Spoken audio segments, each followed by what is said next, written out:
So it's been a while since my last video. It's been quite a year. Lots of things have come up, and yeah, I look forward to sharing, the bits of my journey that are helpful.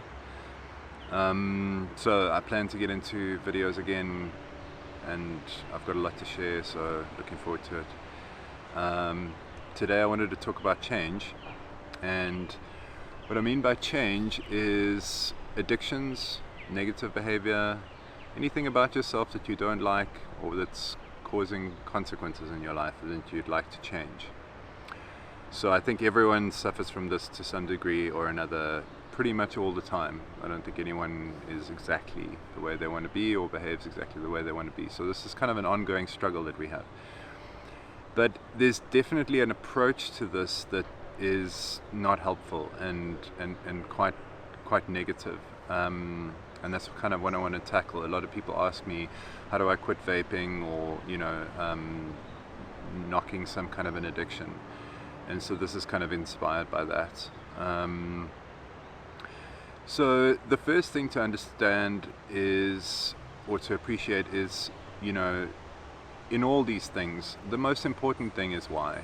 Why is this behavior there? That you've got to give that the appropriate amount of attention and self-awareness to try and get to the bottom of that. Because if you don't do that, then no matter what kind of a change you try and instill, you're always going to be fighting an uphill battle. There's always going to be this issue, which is why you did that in the first place. And then how is that issue then resolved? And that will just then likely manifest in other ways.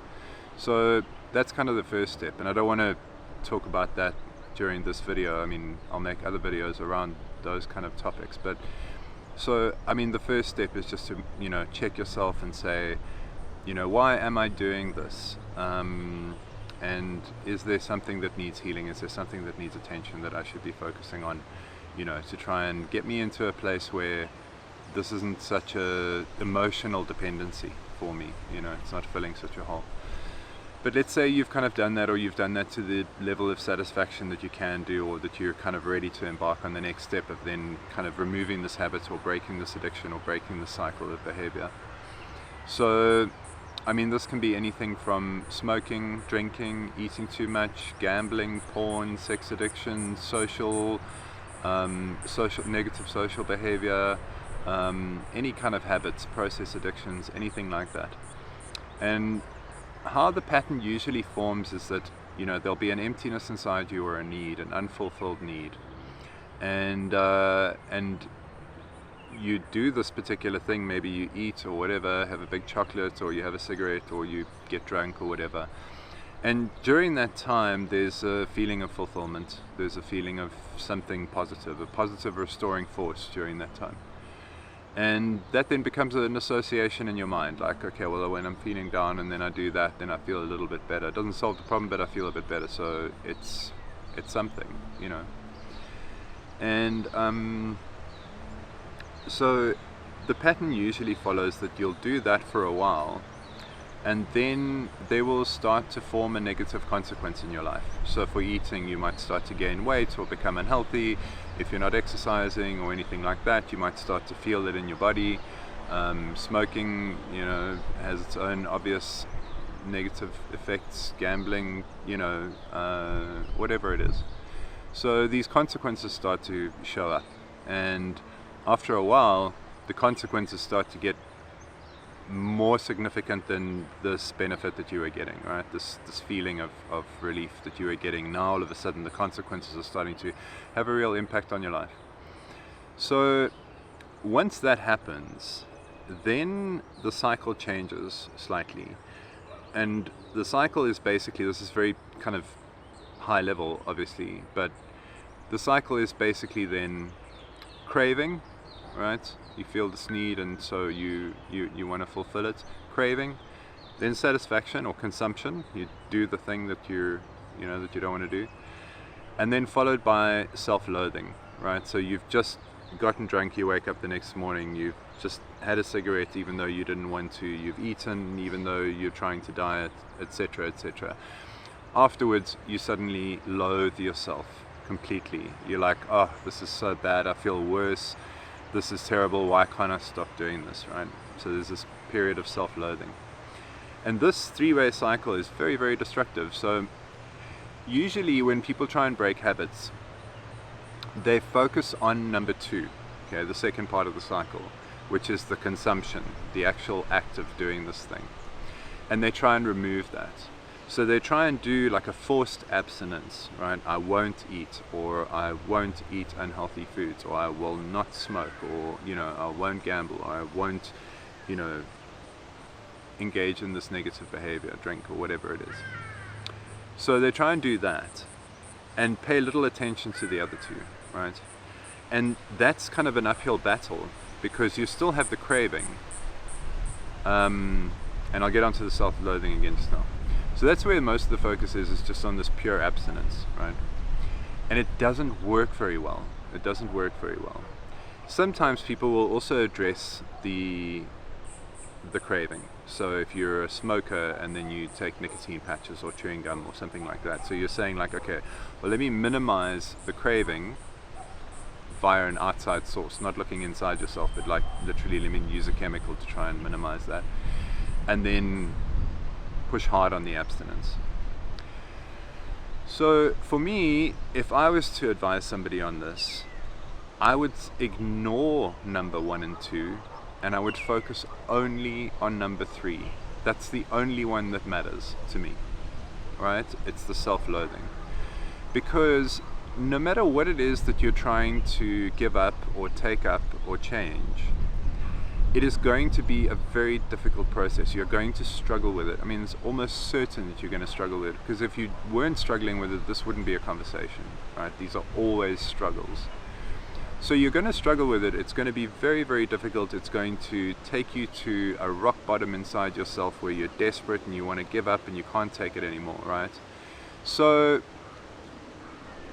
what would be the best state of mind for you to be in when you go through something really, really tough like that? The best state of mind for you to be in would be positive, confident, strong, you know, high self-esteem, courageous, and resilient, right? That would be the perfect recipe to go through something difficult in life. If you look at any triathlete or marathon runner or Everest climber or whatever, those are the qualities that they have and that they use to get through this particular challenge. It's that resilience, that confidence, that you know, high self-esteem, high motivation, all of that.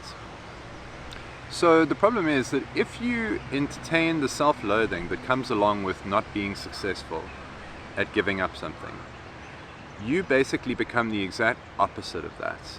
You detest yourself, you think you're worthless, you can't believe that you're so pathetic and that you don't have the strength or the courage to do this, and you basically beat yourself down to a pulp until you feel completely weak and unmotivated to do anything or make any kind of changes, and certainly not go through something difficult, right?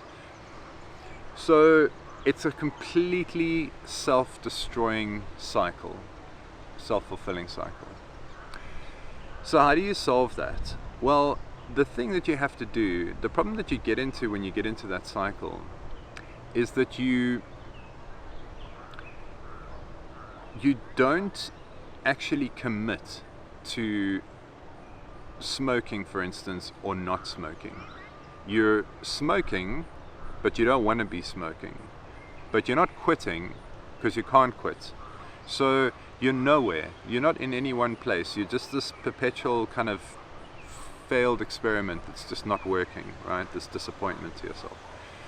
So what you need to do is you need to take back the responsibility and the control of your own life, right? And you do that by making a choice. Everything in life is a choice. You have all the choices you could possibly imagine. You might not like the consequences of those choices, and so often people say, I don't have a choice. You do have a choice. You just might not like what the consequences of the choice are, but you always have a choice. So you must choose. And if you find that you can't choose to quit smoking or drinking or whatever it is, if you can't choose to do that, choose not to. Choose to smoke, choose to drink, choose to do whatever it is, eat, do whatever it is. Choose to do it. Have a conversation with yourself and say, I know this is not good for me. And you've got to be eyes open with this. You can't just be Peter Pan about it. You can't be like, oh, well, I'm just drinking and, it'll be fine. It won't be fine. You know it won't be fine. There's a reason you want to stop it. So, like, be mature about it and say to yourself, I understand that there's a consequence to this behavior. And it might be a very unwanted consequence. But I accept that consequence and I choose to do this now. Not forever. Not any absolute time frame or anything like that. Right now, today, I choose to do this. And I'm going to feel good about it. It's a choice that I'm making mindfully and aware of the consequences. And I still take that autonomy and responsibility upon myself as an adult, as a human being, as a soul. And I accept that. I make that choice. And it's up to nobody else to decide what that choice is and whether it's valid or not. I'm making that choice. That's my choice. So then what happens is that all of a sudden you're in control again. You're not a failure. You're not somebody who's doing the wrong thing or doing the bad thing, and you're not a disappointment to yourself. You are exactly where you intend to be. Nothing's wrong. Nothing's out of place. Everything's in the exact place where you put it. So you can then be comfortable with yourself. There's no conscience lingering and telling you that you're a bad person. You've made your choice, and that's your choice. And once you've done that, you'd be surprised at how easy it is to then change your mind, to make a different choice, to say, okay, well, I've been a smoker and that was good and I enjoyed that and I'm glad I did it. Now I'm ready to make a different choice. And then when you make that choice, you're coming from a place of not some naughty child who's been doing the wrong thing and who needs a talking to and is now finally accepting their consequences. You already accepted your consequences. You already said it's fine if something goes wrong, right? So when you decide to then make the change, you're saying, me, this powerful, strong person who makes their own decisions and is in control of their lives, is now choosing, with all of that confidence and strength and resilience, to make a different choice. And I will succeed at that because of the place that I'm coming at it from. I'm somebody who achieves what they set out to achieve. I'm somebody who does what they say they're going to do. Because you said you were going to smoke and you did. Brilliant. You said what you were going to do and you did it. And that's the habit that you need to get into, is about making choices and sticking to them and being comfortable with those choices, even if they're the wrong choices. There's no such thing as the wrong choice. There's the choice that has consequences that you're willing to accept and that you're making that choice anyway. And so then you eliminate the self-loathing, you gather your resistance, you're able to tackle something tough, and you go about doing it, proud of yourself. And that's it.